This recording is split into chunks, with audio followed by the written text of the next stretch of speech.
Standing here with Travie McCoy from, of course, Gym Class Heroes, and you got the solo record out real soon. I noticed you got the Dr. Dre headphones on, man. How does it work as well as? I don't leave without them. They're absolutely amazing.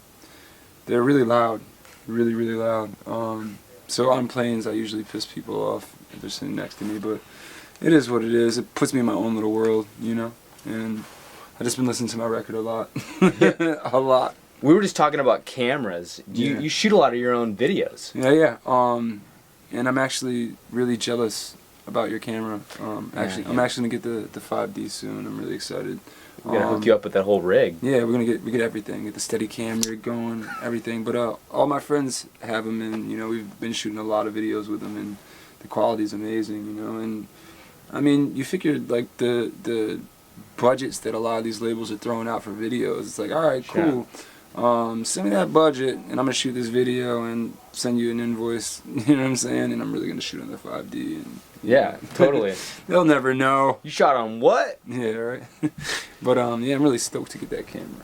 It sounds like you're real tied into the technical side of things when you're on tour. Yeah, I mean, you know, I just like to be hands-on with everything. You know what I mean? And especially artistically and visually. You know, like I feel like I have a lot to offer as far as that goes, you know, like I've been a graphic artist all my life, and you know, like I feel like if I'm, you know, representing myself, I want to make sure that things are the way I want them, you know? Right. So. And you're a tattoo artist also. Yeah, I've been tattooing for like 9 years. So do you tattoo yourself? When I was like 15, I did a couple tattoos on my ankles. I won't really show them to you; they're really horrible. But yeah, please don't. You gotta start. You gotta start somewhere, you know. And who else better to inflict pain on than yourself when you're first starting off? So like, how do you vet a tattoo artist?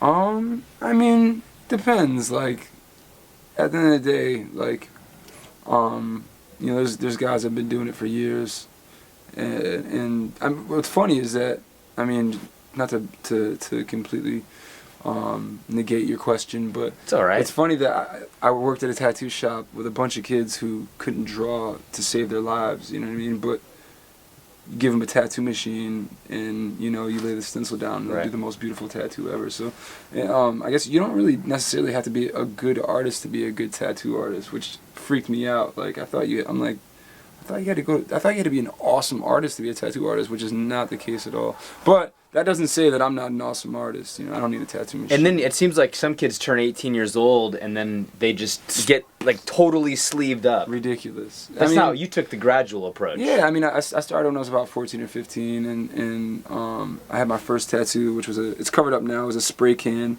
but I was like one of 3 kids in my hometown that wrote graffiti. So, you know, had I ever gotten arrested for graffiti, it's kind of like a scarlet letter. Like, yeah, sure, you didn't do it, Mr. Spray can tattoo man, you know, so I had to get that covered up. But yeah, I didn't want to get myself in trouble. But yeah, I mean, it's been something gradual, you know, and sure, I didn't want to just dive in and just get a bunch of tattoos that I regret later on, you know. Right. The face is off limits. Yeah, you don't want to go that. Like Mike Tyson or anything like that. No, I'm too pretty for that. You're way too pretty for that. And dude, let's talk about the new record. This is your first solo. You collaborated with some amazing people on this. Sure. That had to be a lot of fun. CeeLo, who I've looked up to forever. You know, me too. And soul just, you know, just pours out of that dude's pores. That sounds so weird. But yeah, Bruno Mars, you know, the Smeezingtons, which is Bruno Mars's production crew, him and Phil Lawrence, and you know, Colin Monroe. From Toronto, T-Pain, you know, it's just. So is there some auto-tune on this then?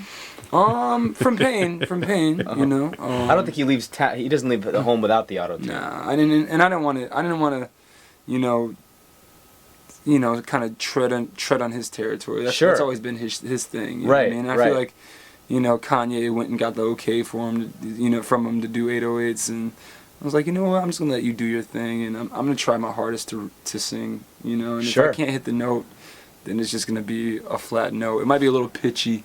A little pitchy dog. Pitchy dog. You know what I mean?